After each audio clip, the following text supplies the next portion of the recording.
Hello बच्चों, मैं सुषमा शर्मा बीजी Mishra school में आप सबका हार्दिक अभिनंदन करती हूँ। मैं कक्षा 10 में हिंदी पढ़ाने जा रही हूँ। पाठ 1 काव्य ग्रंथ से। सबसे पहले पाठ 1 में हमारे बुक का नाम क्षितिज भाग 2 कक्षा 10 में, और उनके सूरदास के बारे में आइए जान लेते हैं। सबसे पाठ 1 के जो कवि हैं उनका नाम है सूरदास। तो सबसे पहले सूरदास के जीवन के बारे में आइए बच्चों जान लेते हैं कि इनका परिचय क्या है। सूरदास भक्ति काल के प्रमुख कवि माने जाते हैं। इनका जन्म सन 1478 में माना जाता है। एक मान्यता के अनुसार उनका जन्म मथुरा के निकट रुनकता या रेणुका क्षेत्र में हुआ, जबकि दूसरी मान्यता के अनुसार उनका जन्म स्थान दिल्ली के पास सीही गांव में माना जाता है। इनकी रचनाएं हैं इस प्रकार हैं: सूरसागर, साहित्य लहरी और सूरसारावली। उन्होंने कृष्ण को आराध्य मानकर उनकी बाल लीलाओं, रूप छवि, संयोग वियोग, श्रृंगार तथा भक्ति से संबंधित हजारों पदों की रचना की है। इनके भ्रमर गीत में सगुण भक्ति का सुंदर प्रतिपादन हुआ है। पुष्टि मार्गीय अष्टछाप के कवियों में सूरदास की गणना सर्वप्रथम की जाती है। ये वल्लभाचार्य के प्रमुख शिष्य थे। सन 1583 में पारसौली में उनका देहांत हो गया। अब हम आइए पाठ का परिचय लेते हैं जो इन्होंने लिखा हुआ है। पाठ तो इस पाठ में संकलित चारों पद भ्रमर गीत से लिए गए हैं। गोपियों ने भ्रमर के बहाने संदेशवाहक उद्धव पर व्यंग बाण छोड़े हैं। पहले पद में गोपियां उद्धव को सौभाग्यशाली मानती हैं क्योंकि वे कभी प्रेम के चक्कर में नहीं पड़े और न ही उन्होंने प्रेम का स्वाद चखा। तो इस तरह से इन्हें पहले पद में गोपियां कहती हैं कि हम मूर्ख हैं जो कृष्ण के प्रेम में पड़ गई हैं। दूसरे पद में गोपियों की यह स्वीकारोक्ति यानी स्वीकार करती हैं कि उनके मन की आस मन में ही रह गई, यानी मन की बात मन में ही रह गई। कृष्ण के प्रति उनके प्रेम की गहराई को वे अभिव्यक्त करती हैं। तीसरे पद में गोपियां उद्धव की योग साधना को कड़वी ककड़ी जैसा बताकर कृष्ण के प्रति अपने एकनिष्ठ प्रेम में दृढ़ विश्वास व्यक्त करती हैं। चौथे पद में ताना मारती हुई कहती हैं कृष्ण ने अब राजनीति सीख ली है, वे हमें योग मार्ग अपनाने की बात कहकर हम पर अन्याय कर रहे हैं। उनका यह व्यवहार राजधर्म के विपरीत है। तो ये हो गया बच्चों पाठ 1 का थोड़ा सा परिचय और कवि के बारे में, कवि का जीवन परिचय। अब आइए हम देखते हैं पहला पद विस्तार रूप से। भावार्थ, पहला पद क्या है, फिर उसका भावार्थ क्या है।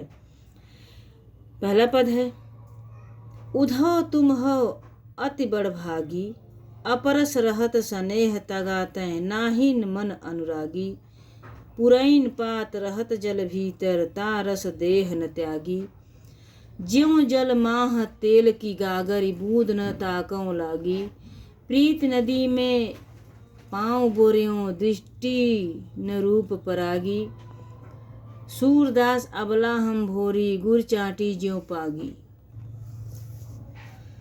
बच्चों, जैसा कि आप देख रहे हैं किताब में कि पहले पद को, अब इसका हम शब्दार्थ पहले जान लेते हैं छोटे छोटे शब्दों का। बड़भागी भाग्यशाली, अपरस अछूता अलिप्त, तगा धागा, नाहिन नहीं, पुरैन पात कमल का पत्ता, दागी दाग धब्बा, माह यानी में, प्रीति प्रेम, बोर्यो डुबोया, परागी मोहित हुई, भोरी भोली, गुड़ यानी गुड़, गुड़ तो सब जो लोग जानते ही होंगे गांव की भाषा में, पागी यानी लिपटी हुई। तो अब यह बच्चों आइए देखते हैं इसका भावार्थ। गोपियां उद्धव की प्रेमहीनता पर व्यंग कर कहती हैं कि हे उद्धव, तुम सचमुच बड़े भाग्यशाली हो क्योंकि तुम कभी प्रेम के धागे से नहीं बंधे हो। अर्थात प्रेम बंधन से सर्वथा मुक्त हो, यानी तुम प्रेम में पड़े ही नहीं हो, क्योंकि तुम अगर प्रेम में पड़े होते तो मेरा भी समझ सकते थे। तुम प्रेम बंधन से उसी प्रकार सर्वथा मुक्त रहते हो जिस प्रकार कमल का पत्ता हमेशा जल में रहता है, परंतु उस पर जल का एक भी दाग नहीं लग पाता, अर्थात उस पर जल की बूंद भी नहीं ठहर पाती है। ऐसा मानते हैं कि कमल के पत्ते पर पानी की बूंद ठहरती नहीं है, गिरती तो है लेकिन ठहरती नहीं है, फिसल कर गिर जाती है। यानी हमेशा कमल का पत्ता पानी में रहते हुए भी पानी से अछूता है। ये जबरदस्त उदाहरण दिया है गोपियों ने। अथवा तेल की मटकी को जल के भीतर डुबाने पर भी उस पर जल की एक बूंद भी नहीं ठहरती। अब यहाँ पर गोपियों ने एक दूसरी उदाहरण देते हुए कहते हैं कि तेल, बच्चों सब लोग जानते हैं कि तेल और पानी कभी एक साथ नहीं होते, मिक्स नहीं होते। तेल, पानी में तेल की बूंदें हो तो वो ऊपर गोल गोल चमकती रहती हैं, अलग ही रहती हैं, या तेल में पानी हो, यानी कोई भी मिक्स नहीं होता एक दूसरे में, अर्थात उस पर जल की बूंद ठहरती नहीं है। यानी तेल, चाहे तेल के भीतर पानी हो या पानी के भीतर तेल हो, तो लगता नहीं है एक दूसरे से, वो मिक्स नहीं होती, मिलती नहीं है। इसी प्रकार तुम भी प्रेम रूप कृष्ण के हमेशा पास रहते हुए कभी उनसे प्रेम नहीं करते, उनके प्रभाव से हमेशा मुक्त बने रहते हो। गोपियां कहती हैं कि तुमने आज तक कभी भी प्रेम नदी में अपना पैर तक नहीं डुबोया है, अर्थात कभी प्रेम के पास तक नहीं फटके, और तुम्हारी दृष्टि किसी के रूप को देखकर उस पर मोहित नहीं हुई है। परंतु हम तो भोली भाली अबलाएं हैं जो अपने प्रीतम की रूप माधुरी पर उसी प्रकार आसक्त होकर उसके प्रेम में पक गई हैं। कैसे पक गई हैं? जैसे चींटी गुड़ पर आसक्त होकर उसके ऊपर चिपट जाती है और फिर उससे अलग नहीं हो पाती है, और वहीं अपने प्राण भी दे देती है। बच्चों सब जानते होंगे कि कहते हैं कि चींटी गुड़ में लगने का मतलब है कि वो मर जाए भले, लेकिन अलग नहीं हो सकती। तो गोपियाँ यहाँ पर उदाहरण के द्वारा उद्धव को ताने मारती हैं, बताती हैं कि कृष्ण जी के पास रहते हुए भी तुम उनसे अछूते रह गए, कभी उनसे तुम्हें प्रेम हुआ ही नहीं, उनके सौंदर्य पर तुम मोहित हुए ही नहीं, तुम्हें कुछ श्री कृष्ण में सुंदरता दिखी नहीं। किस प्रकार से नहीं दिखी? जिस प्रकार से ये पत्ते, कमल के पत्ते पानी में रहते हुए भी उससे अछूते रह गए। और लेकिन हम कैसे हैं?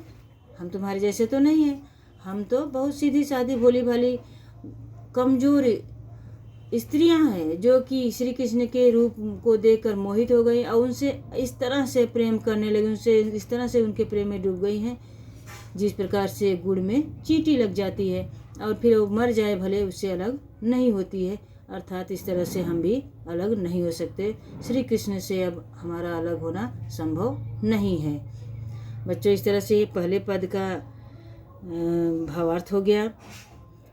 तो आशा करती हूँ कि आप सबको ये समझ में आया होगा। अगले पद का हम अगले वीडियो में बनाएंगे और आपको भेजेंगे। तो तब तक के लिए धन्यवाद।